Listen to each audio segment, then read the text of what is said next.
2024 is only about halfway over, but the list of wrestlers who have passed away this year is already too long. Here's who we've lost, both old and far too young. The Macedonian madman Chris Markoff died at 85 on February 10th after suffering a stroke. Markoff, whose real name was Risto Zelevarov, wrestled from the 1960s through the 1980s. His death was announced by longtime Minnesota announcer Mick Karch, who knew Markoff for almost 60 years. Born in Yugoslavia and raised in Minnesota, Markoff began his career in the American Wrestling Association. He also wrestled for the World Wrestling Association, where he won tag team gold alongside Angelo Poffo. Markoff would also go on to appear in NWA as well as the Japan Wrestling Association. In 1981, he joined Jim Crockett Promotions, where he tagged with Nikolai Volkov in a team called the Imperial Russians. WCW's Ice Train, real name Harold Hogue, died at the age of 56 on January 23rd. Diamond Dallas Page announced Hogue's death on social media, but didn't note the cause. Ice Train debuted in WCW in July 1993 on an episode of WCW Worldwide and became a mid-card fixture in the company. He never won any titles, but he became a fan favorite, joining up with Scott Norton in the tag team Fire and Ice for a time. In 2000, Hogue was repackaged as M.I. Smooth, becoming a member of the New Blood. He was feuding with Kanyon when WWE bought WCW, and he retired from wrestling shortly after the purchase in 2001. Hogue did come out of retirement 18 years later at 52 years old. His last match was on December 21, 2019 for European Wrestling Promotion. He took on Dave Taylor, and the match ended in a no contest. In recent years, Hogue posted weightlifting videos on his Instagram. One more set, baby. Joshi wrestler Asahi died at the age of just 21 on February 1st following a reported car accident. She was best known for her time with Ice Ribbon, where she made her debut at just 14. Asahi's contract with Ice Ribbon ended in 2023, and she joined AWG on a 3 to 6 month loan. She ended up becoming a full-time part of the promotion, though. AWG confirmed her death on X, formerly Twitter, posting, "We would like to inform you that Asahi, a member of our company, has passed away due to an unexpected accident." Tributes poured in for the wrestler after her death, with one fan calling her a ray of sunshine. Asahi's last match was a tag team victory on January 31st. She temporarily stepped away from wrestling to focus on school in 2020, but made her comeback the following year.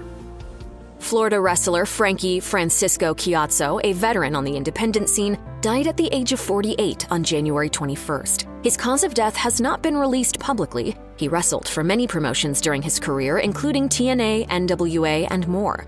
At the end of the day, it's Francisco Ciatso's world! He was also known by many nicknames, such as Journeyman, the Shot Caller, and the Southeast Gangster. Barry Rose, a Florida promoter, shared the news of Ciatso's death in a Facebook post, sending condolences to his family and friends. Ciatso began his career in 1996. He debuted for NWA Florida in May of 2001. He also appeared in Deep South Wrestling and made a few appearances in WWE in the mid-2000s. He was most recently a trainer for the World Wrestling Network, an NWA-affiliated promotion.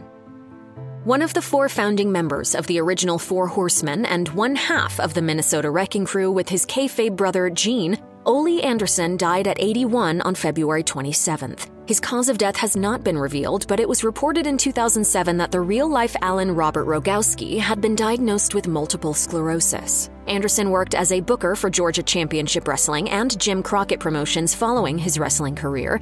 He would go on to be part of WCW's executive team and booking committee, forever hating Vince McMahon and the then WWF for his takeover of the territories. Anderson was fired from WCW when Eric Bischoff took over the company, and he retired from professional wrestling in 1996.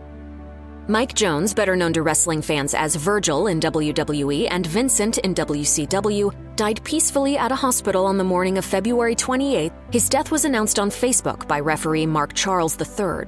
Charles noted in an interview with Slam Wrestling that Virgil had 2 strokes in 2023. Jones also confirmed he had dementia in 2022, and he had been battling stage 2 colon cancer. Prior to his health issues, Virgil was often seen at comic and wrestling conventions throughout the country.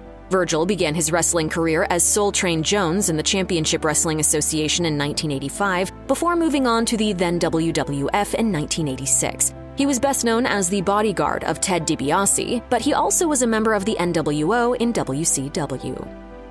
WWE Hall of Famer Sika, one half of the Wild Samoans alongside his brother Afa, died on June 25th. In addition to his contributions in the world of professional wrestling, he was also the father of Roman Reigns and late WWE star Rosie. Sika began training in the early 1970s, and he and Afa made their Stampede Wrestling debut in 1973. The Wild Samoans made their way to the WWF in 1980, managed by Captain Lou Albano, and became two-time tag team champions during their initial run.